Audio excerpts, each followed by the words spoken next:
성경을 우리가 한마디로 설명하자면 하나님의 사랑의 편지라고 할 수 있습니다.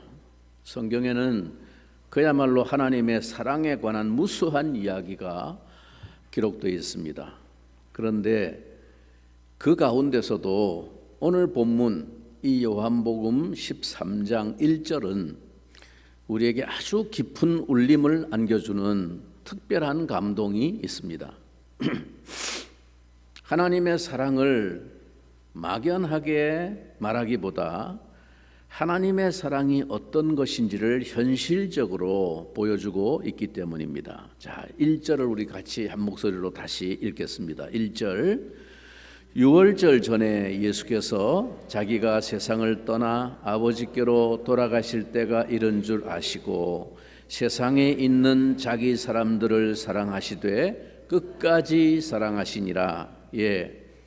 예수님에게는 이제 제자들을 떠나서 십자가에 달려 죽으시고 하나님께로 다시 올라가실 시간이 얼마 남지 않았습니다.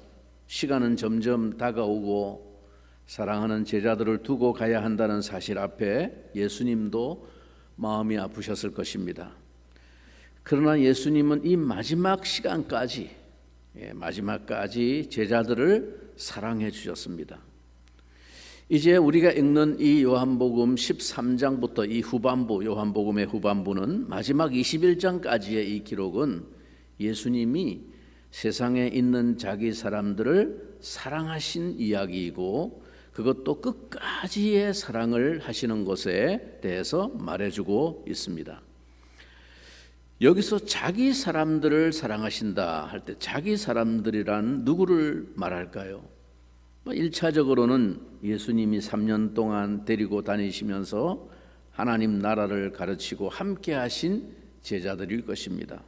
그러나 보다 넓게는 이 12제자들 뿐만 아니라 예수님을 구주로 영접하고 하나님을 아버지라고 부르는 우리 모두를 일컫는 말입니다.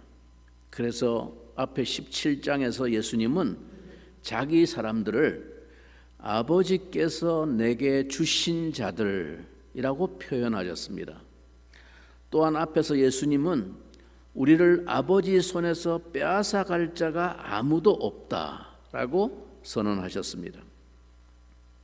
하나님은 사랑이시기 때문에 세상 모든 사람들 다 사랑한다고 말할 수 있습니다. 이것은 포괄적인 의미의 사랑입니다. 그러나 여기서 말하고 있는 자기 사람들이라고 하는 이 원문 그대로를 직역을 하면 자기 것입니다. 자기 것들입니다. 우리가 방금 조금 전에도 시작하기 전에 불렀던 찬양에도 나왔습니다만 이사야서에서 43장 1절에서 말씀하신 대로 내가 너를 지명하여 불렀나니 너는 내 것이라. 바로 똑같은 말입니다. 자기 것들입니다. 이 자기 것, 자기 사람에 대한 하나님의 사랑은 독특하고도 강렬합니다. 여기서 끝까지 사랑하셨다. 이 끝까지라는 말은 두 가지 의미가 있습니다. 완전히 생명을 다할 때까지, 즉 예수님께서 돌아가실 때까지 끝까지 사랑하신다는 뜻이고 또 동시에 아낌없이 전부를 다 끝까지 쏟아 부어서 사랑하신다는 뜻이기도 합니다. 예수님이 십자가 위에서 운명하시기 직전에 그 입에서 흘러나온 말씀이 뭐였습니까? 다 이루었다. 다 이루었다. 바로 이 말이 바로 여기 끝까지 사랑하셨다에 해당되는 그 동일한 동사입니다. 즉 예수님은 사랑의 사명을 다 이루신 것입니다. 끝까지 사랑하신 것입니다. 이 예수님의 끝까지의 사랑 때문에 인류에게 구원의 문이 열렸습니다. 그래서 사도 바울은 에베소서 2장 4절에서 긍휼에 풍성하신 하나님이 우리를 사랑하신 그 큰 사랑으로 인해, 이 말을 다른 말로 말하면 끝까지 사랑으로 인해 허물로 죽은 우리를 그리스도와 함께 살리셨도다 라고 외쳤습니다. 근데 여러분, 이 말씀에는 대단히 의미 있는 수식어가 또 하나 붙어 있습니다. 이렇게 끝까지 사랑하신 자기 사람들을 가리키는 수식어가 하나 있습니다. 본문에 뭐라고 되어 있습니까? 어떤 자기 사람들이라고 말했습니까? 세상에 있는 자기 사람들. 여기서 말하는 세상은 말 그대로 현재 우리가 보고 겪고 있는 이 현실의 이 세상을 말합니다. 그러면 이 세상은 어떤 세상입니까? 예수님이 늘 안타깝게 여기시며 고통스러운 연민의 눈으로 보시던 세상입니다. 수많은 표적을 보고도 믿지 않을 뿐 아니라 진리이신 예수님, 영생이신 주님을 거절하고 대적하고 죽이려는 세상입니다. 예수님은 이 세상에 대해서 말씀하실 때 주로 이런 말씀을 많이 하셨습니다. 9장 39절에 보면 내가 심판하러 이 세상에 왔으니, 또 12장 31절을 보세요. 이제 이 세상에 심판이 이르렀으니. 이렇게 예수님은 이 세상이라는 말을 심판에 대해 말씀하시는 중에 쓰신 적이 많습니다. 이 세상은 죄로 부패한 인간들이 하나님을 대적하면서 제 마음대로 사는, 죄와 죽음이 지배하는 현장을 의미하기 때문입니다. 수고와 슬픔만이 존재하고 그 속에서 한평생 살다가 한숨 짓고 눈물 흘리면서 떠나야 하는 그런 세상을 말하기 때문입니다. 그래서 영국의 아더 핑크라고 하는 강해 설교자가 이렇게 말을 했습니다. 하나님은 세상을 만드셨지만 죄는 이 세상을 만들었다. 매우 의미심장한 말이죠. 하나님은 세상을 만드셨지만 죄는 이 세상을 만들었다. 하나님은 우주 만물과 아름다운 세상을 만들어 주셨지만 죄가 들어와서 바로 지금 우리가 신음하며 살고 있는 이 세상을 만들어 놓았다라는 말입니다. 그렇기 때문에 예수 믿고 거듭나서 하나님의 자녀가 된 성도들이 이 세상에서 산다는 것은 결코 쉬운 일이 아닙니다. 우리는 이방인입니다. 어떤 면에서 이 세상을 사는 하루하루가 우리에게는 모험이고 고통입니다. 큰 위험 부담이 따르는 나그네 생활입니다. 마치 가나안 땅에서 이리저리 장막을 옮겨가며 객으로 눈치 보며 긴장하고 살아야 했던 아브라함과 그 믿음의 족장들의 삶과 같습니다. 세상 사람들은 이 세상에서 자기 나라, 자기 집처럼 마음 놓고 살지 모르지만 하나님의 자녀는 이 세상을 사는 것이 훨씬 더 불편하고 고통스럽고 때로 위험하기까지 합니다. 여러분, 미국의 이민 간 우리 교포들이 오래 살다 보니 영어도 잘하고, 그래서 시민권도 받고, 그래서 그곳에서 직장 잡고 20년 30년 살면서 자손도 낳고 이제 그곳이 자기 고향인 것처럼 느껴지게 된 뒤에도 그들의 마음에는 애환이 있습니다. 여전히 이방인 취급을 받기 때문입니다. 하나님의 자녀된 우리가 이 세상에서 살아가는 것 역시 그들의 형편과 다를 바 없습니다. 그러므로 여러분, 우리 하나님은 우리가 이 세상에 살고 있는 것을 알고 계십니다. 세상에 있는 자기 백성을 끝까지 사랑하십니다. 우리가 이 세상에 살면서 죄 때문에 얼마나 고민하고 얼마나 고통스러워하는지 잘 알고 계십니다. 수고와 슬픔뿐인 이 세상에서, 눈물과 한숨, 고통이 떠날 날이 없는 이 세상에서 내가 남모르게 울기도 하고 탄식하기도 하는 것을 주님이 너무나 잘 알고 계십니다. 부당하고 불의한 권력과 힘을 가지고 자기 배를 채우는 자들이 성공하고, 정의롭고 성실하게 살아도 길이 열리지 않고 억울한 일을 당해서 정말 마음 둘 곳이 없어 방황하는 나의 처지를 너무나 잘 알고 계십니다. 하나님은 이 세상에 있는 우리를 사랑하고 계십니다. 끝까지 사랑하십니다. 이 사실을 분명히 믿으시기 바랍니다. 여러분, 우리는 이 세상에서 주님을 믿고 사랑하는 일에 끝까지 신실하지 못할 때가 많습니다. 믿음의 실패, 사랑의 실패를 많이 경험하는 우리이기에 끝까지 우리를 사랑하신다는 이 주님의 사랑이 면목이 없고 부끄럽기도 하다가, 그래서인지 이 주님의 사랑이 사실 잘 확신이 되지 않고 의심되고 회의가 들 때도 있습니다. 베드로를 보세요. 3년 동안 그렇게 예수님 뒤를 따라다니면서 열심히 배웠고, 그래도 12제자 중에 수제자로 그렇게 인정받던 사람 아닙니까? 예수님이 얼마나 그를 믿고 그를 중용하셨습니까?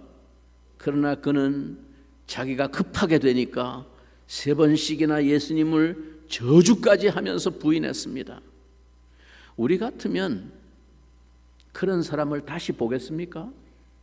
저 같으면 아무리 생각을 해봐도 시간이 지나서 마음을 다 비우고 그를 그냥 용서할지는 몰라도 다시 그 사람을 쓰지는 않을 것 같습니다.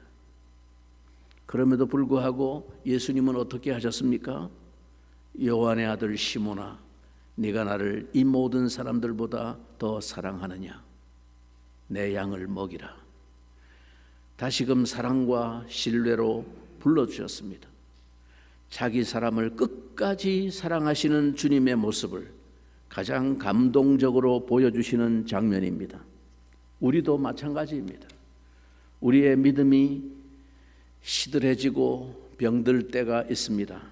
이 세상에서 살다 보면 주님이 기뻐하시지 않는 자리에 가 있을 때도 있습니다. 그러나 한 가지 분명히 알아두시기 바랍니다. 그때도 주님은 여전히 가까이 계셔서 나를 향해 이렇게 말씀하십니다. 나는 끝까지 너를 사랑한다.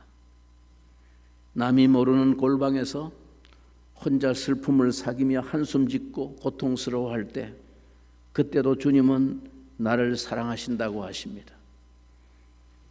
이것이 끝까지 사랑하는 것입니다.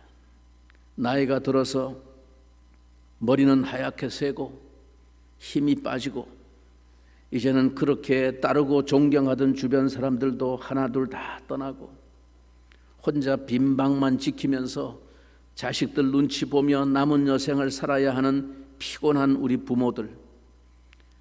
그러나 주님은 뭐라고 말씀하십니까? 내가 끝까지 너를 사랑한다. 남편을 먼저 잃었습니까? 아내를 먼저 잃었습니까? 자식을 먼저 보냈습니까? 아니면 사랑하던 사람에게 버림을 받았습니까? 이런 일을 당해서 마음 둘 곳이 없을 때도 주님은 내 곁에 서서 나는 끝까지 너를 사랑한다고 말씀하십니다. 오늘 아침 주님을 만나는 이 시간에 우리 모두가 이 음성을 들으시기를 바랍니다. 우리 김 목사님이 찬양 시간에 함께 자주 불렀던 이런 찬양 가사가 생각이 났습니다. 내가 어둠 속에서 헤맬 때에도 주님은 함께 계셔. 내가 시험 당하여 괴로울 때도 주님은 함께 계셔. 기뻐 찬양하네 할렐루 할렐루야 할렐루 할렐루야. 주님 나와 함께 계시네. 부요할 때만 나와 함께 하시는 것이 아닙니다. 날마다 생계를 걱정해야 하는 궁핍함과 얼굴에서 웃음이 사라져버린 삭막한 삶으로 허덕일 때도 주님은 찾아오셔서 그래도 난 널 끝까지 사랑해 라고 말씀하십니다. 이것이 바로 오늘 본문이 말하고 있는 하나님의 끝까지 사랑입니다. 우리가 어떤 때는 도무지 이해할 수 없는 일을 당하기도 합니다. 그렇게 기도도 많이 하고 하나님 말씀대로 살아보려고 애를 쓰는데 하나님은 왜 저에게 이런 일이 일어나게 하십니까? 하고 원망할 때도 있습니다. 그런 때도 주님은 찾아오셔서 그래도 난 끝까지 너를 사랑해 라고 말씀하십니다. 여러분, 이 사랑을 가장 강력하게 역설하고 있는 본문이 있습니다. 우리가 잘 아는 로마서 8장 35절입니다. 누가 우리를 그리스도의 사랑에서 끊으리요? 환난이나 곤고나 박해나 기근이나 적신이나 위험이나 칼이랴. 그러나 이 모든 일에 우리를 사랑하시는 이로 말미암아 우리가 넉넉히 이기느니라. 이 사랑을 지금 누가 받고 있습니까? 바로 우리들입니다. 그러므로 날마다 어떤 형편에 있든지 이렇게 외치십시오. 그래도 하나님은 끝까지 나를 사랑하신다. 어떤 상황에 처해도 이 말씀을 꼭 붙드십시오. 우리 한번 따라 해보겠습니다. 큰 소리로 하나님은 끝까지 나를 사랑하신다. 끝까지 나를 사랑하신다. 그러면 어느새 나를 짓누르던 마귀가 도망가고 우리 마음의 기쁨이 차오를 것입니다. 그런데 여러분, 오늘 본문인 이 요한복음 13장은 우리가 잘 아는 대로 그 유명한 예수님의 세족식 이야기가 전개됩니다. 이제 곧 아버지께로 돌아갈 시간이 임박했음을 아신 주님께서 당신의 죽음을 앞둔 이 긴박하고도 소중한 마지막 시간에 자기 사람들을 끝까지 사랑하신다는 주님이 곧이어 제자들의 발을 친히 씻기신 이유는 무엇일까요? 이게 어떤 연관이 있을까요? 자기 사람들을 끝까지 사랑하시는 주님과 제자들의 발을 씻기신 사건이 무슨 연관이 있을까요? 예수님이 행하신 이 세족식의 의미가 무엇인지 이제 요한복음은 두 가지 방법으로 그 의미를 설명하는데, 먼저 오늘 우리가 읽은 이 11절까지 6절부터 11절에서는 예수님과 베드로가 주고받은 대화를 통해서 예수님만이 하실 수 있는 이 발 씻음의 의미를 강조하고 있습니다. 그리고 우리가 다음에 살펴볼 12절부터 20절에서는 우리도 본받아야 할 세족식의 의미를 더 강조하고 있습니다. 많은 분들이 이 중요한 주님의 세족의식에 담겨있는 보다 근본적인 이 앞부분의 영적 메시지를 그냥 간과하고 너무 단순하게 그냥 통틀어서 섬김에 대한 교훈으로만 초점을 맞추는 것은 큰 아쉬움입니다. 그래서 오늘은 먼저 그 앞부분의 메시지를 깊이 우리가 묵상해 보고자 합니다. 대개 일반적으로 강조되고 알고 있는 바와 같이 예수님이 행하신 이 세족식이 발 씻음의 행위가 단지 선생이 제자들의 발을 씻겨주신 것과 같이 겸손한 섬김의 모범으로 보여주신 게 전부이겠습니까? 그렇지 않다는 점을 바로 이어지는 본문 2절이 잘 암시하고 있습니다. 자, 2절이 어떻게 이어집니까? 마귀가 벌써 시몬의 아들 가룟 유다의 마음에 예수를 팔려는 생각을 넣었더라. 자기 사람들을 끝까지 사랑하시는 주님의 모습에 바로 이어서 주님을 배반한 가룟 유다의 이야기를 대조시키는 의미가 무엇일까요? 분명히 예수를 배반할 생각은 가룟 유다 본인의 자의적인 판단이었습니다. 그런데 오늘 요한복음 저자는 마귀가 그런 유다의 마음에 배반의 생각을 넣었다라고 말합니다. 당연히 가룟 유다의 마음에 예수에 대한 실망과 그를 따른 3년 동안의 삶에 대한 후회, 내일에 대한 염려, 예수에 대한 불신이 자라고 있는 것을 마귀가 보았기 때문에 그처럼 아주 구체적인 배반의 생각을 거기에 넣을 수 있었을 것입니다. 말하자면 마귀가 유다의 마음속에 그런 생각을 집어넣을 공간을 본 것입니다. 그런데 그 마귀가 집어넣어주는 생각을 내가 수납할지 받아들일지 거절할지 그것은 우리의 몫이고 책임도 우리가 져야 합니다. 그러나 요한복음 저자가 굳이 여기서 마귀를 거론한 데는 이유가 있을 것입니다. 이제 이 싸움은 영적인 싸움이며 주님이 발 씻어주신 이 세족식은 바로 앞으로 있을 이 영적인 싸움에서 승리하는 길이 무엇인지를 보여주는 의미가 있다는 것입니다. 예수님은 제자들과의 최후의 만찬을 잡수시던 자리에서 식사하던 도중에 자리에서 일어나 뜻밖의 행동을 시작하셨습니다.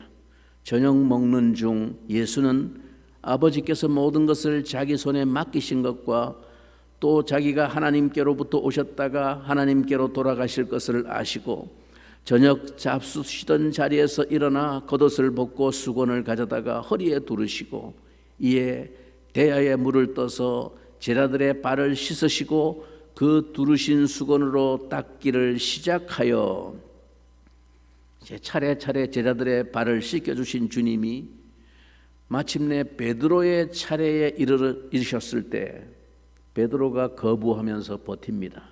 선생님이 제 발을 씻기시다니요, 주님이 제 발을 씻기시다니요, 이런 법은 없습니다. 그럴 수는 없습니다. 예수님은 네가 지금은 왜 내가 네 발을 씻겨주는지 모르지만 조금 지나면 다 알게 될 것이다. 그러니 발을 내밀어라 말씀하셨습니다. 그런데도 베드로는 아니요, 절대 제 발을 씻기지 못하십니다 하고 버텼습니다. 그때 주님이 내가 만일 네 발을 안 씻기면 너는 나와 아무 상관이 없다 라고 단호히 말씀하시자 그제서야 베드로는 깜짝 놀라서 이렇게 요청을 합니다. 주님, 그러시다면 제 발뿐 아니라 손과 머리까지도 다 씻어 주옵소서.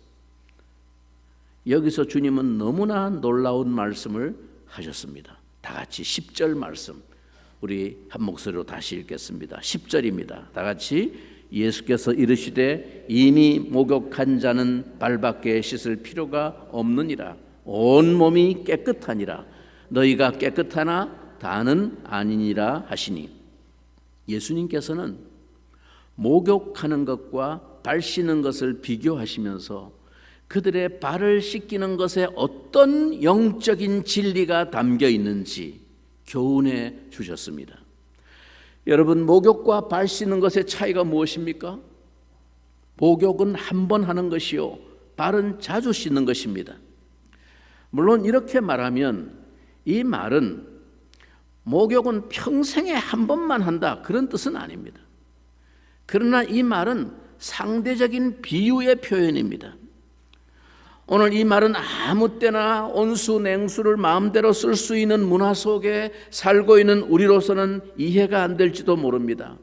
날마다 목욕하는 사람도 많고 특히 여름에는 하루에도 몇 번씩 온몸을 샤워합니다.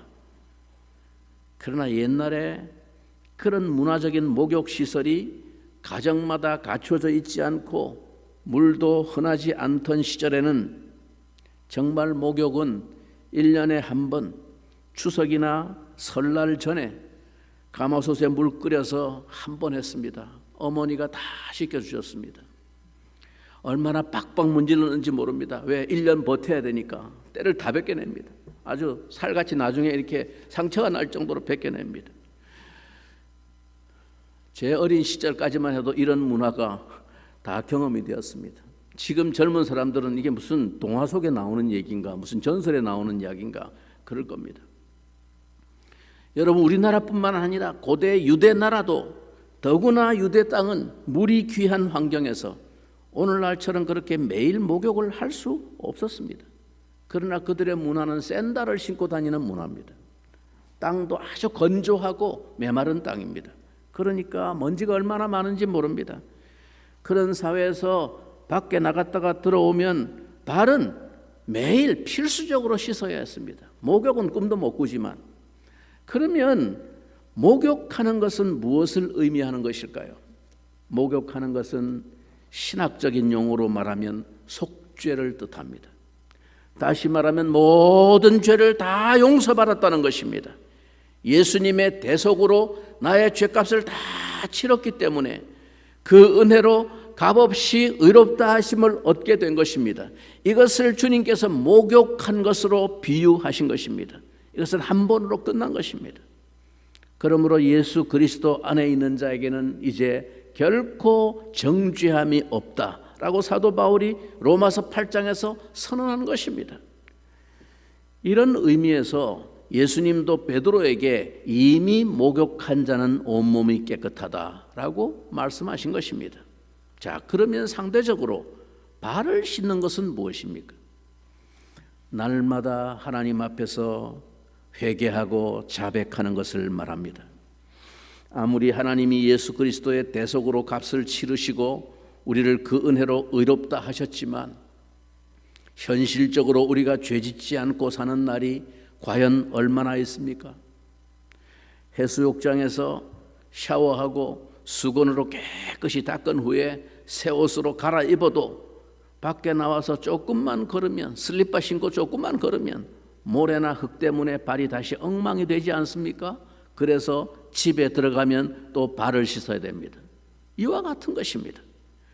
어떻게 우리가 죄 안 짓고 산다고 할 수 있습니까? 이 세상이나 세상에 있는 것들을 사랑치 말라고 하셨지만 우리 마음이 얼마나 자주 세상에 끌려다닙니까? 마음의 욕심을 품는 것도 죄입니다. 죄 안 짓고 사는 날이 단 하루도 없습니다. 그러므로 우리는 날마다 다윗이 기도한 것처럼 이렇게 기도해야 됩니다. 하나님이여 나를 살피사 내 마음을 아시며 나를 시험하사 내 뜻을 아옵소서. 우리가 죄사함을 받지 못했기 때문이 아닙니다. 목욕을 안 했기 때문이 아닙니다. 이미 대속의 은혜로 의롭다함을 받은 사람이기에 그 의로운 신분에 합당하게 거룩하신 하나님 앞에 서기 위해서 날마다 더럽혀진 발을 씻듯이 회개해야 하는 것입니다. 그러므로 주님 앞에 잘못했다고 회개하는 기도를 가볍게 여기거나 귀찮게 여기지 마십시오. 이것만큼 우리에게 행복하고 감사한 기도가 없습니다. 이 기도가 바로 주님이 나의 발을 씻어 주시는 것입니다. 모든 불의에서 우리를 깨끗게 해주시는 은혜입니다. 요한일서 1장 9절을 기억하십시오.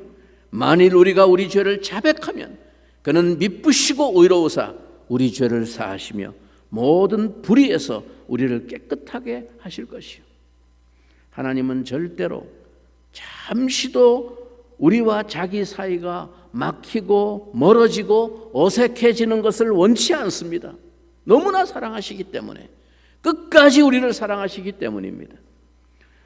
베드로가 주님께 절대로 자기 발을 씻을 수 없다고 하자 주님이 뭐라고 말씀하셨습니까? 내가 네 발을 씻지 않으면 나와 아무 상관이 없느니라.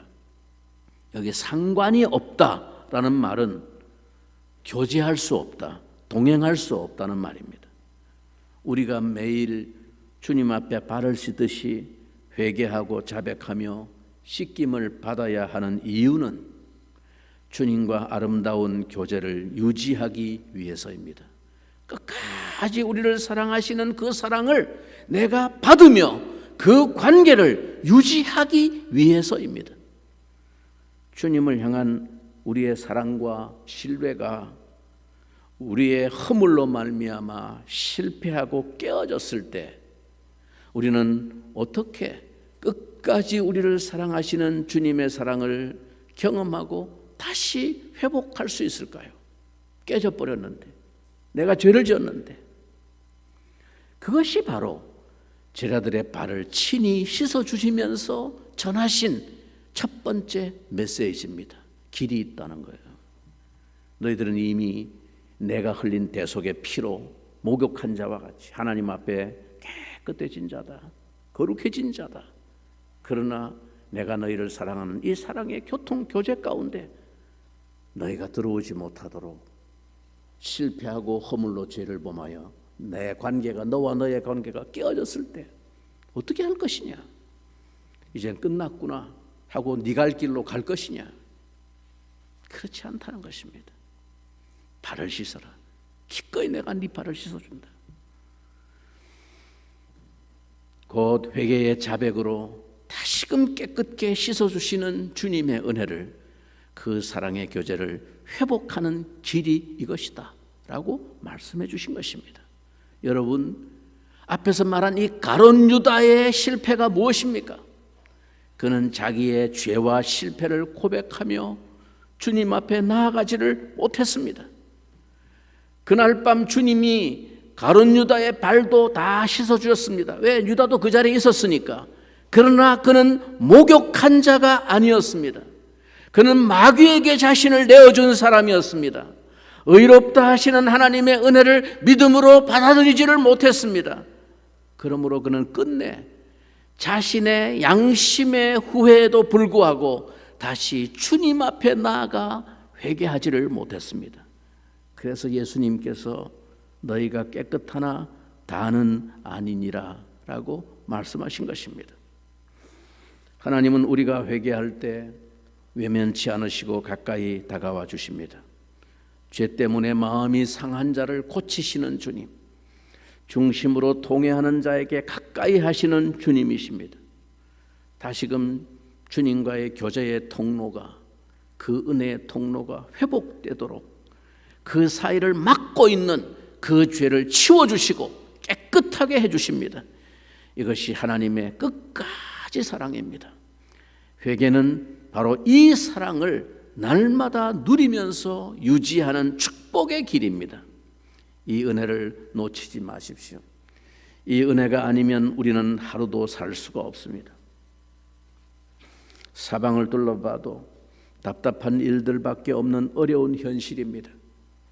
하늘이 무너지는 것 같은 답답한 처지에 놓여 있는 분들도 오늘 이 약속의 말씀을 붙들고 끊임없이 되새기며 다시 은혜를 받으십시오. 그리고 그때 마음에 생각나는 죄가 있으면 서슴지 말고 자백하고 회개하십시오. 그러면 끝까지 자기 사람들을 사랑하시는 그 주님이 바로 내 곁에 계심을 알게 될 것입니다. 이제 다음 주일부터 한 주간은 고난주간 특별 새벽 기도회가 있습니다. 끝까지 나를 사랑하셔서 기꺼이 고난받으시고 내 죄를 대속해 주신 그 은혜를 깊이 묵상하면서 죄에 무디어지고 둔감해진 내 영혼에 다시금 회개를 통해 발을 씻고 주님과의 은혜의 교제 통로가 시원하게 뚫려서 시온의 대로가 열리는 은혜 누리시기를 바랍니다. 이 주님의 끝사랑을 힘입어서 오늘도 승리하는 여러분 되시기를 주님의 이름으로 축원합니다. 같이 한번 이 말씀 붙들고 기도하겠습니다. 그렇습니다. 주님,